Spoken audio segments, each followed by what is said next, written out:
So every time I make a trade, I go to this trading tool that I've created. I'll leave a link in the course outline description so you can download it for yourself.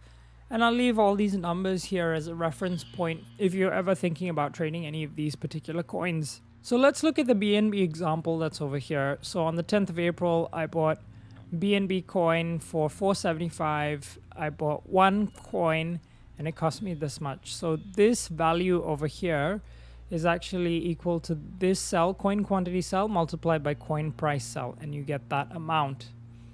So if I wanted to extend this formula downwards, I can just select all of those cells and just drag down like that. I can add in new values and new coins, etc., etc. And so on this side, I've reflected the different prices that I've paid for all the purchases of BNB. And this amount here, the coin quantity, is actually equal to the total sum of all the BNB coins that I've bought over here. And then if you just take that and you drag it to the right like that, you'll get the same formula over here, which is the sum of all of these cells.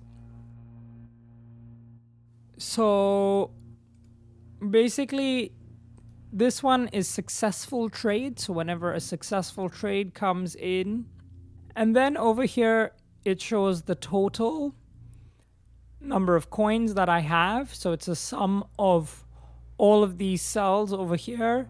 And this is a sum of the total amount of money that has been spent to purchase coins.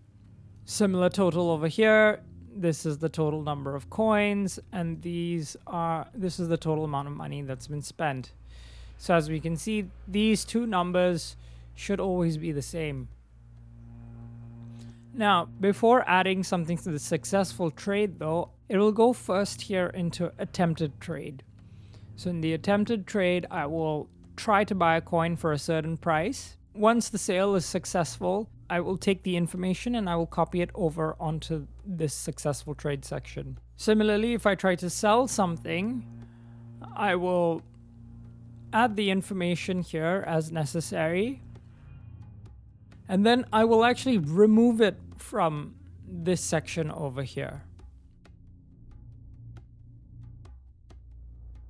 And I will mark the profit or loss and add any comments. So in the next lesson, I'll execute a trade and I'll show you how I update this trading tool.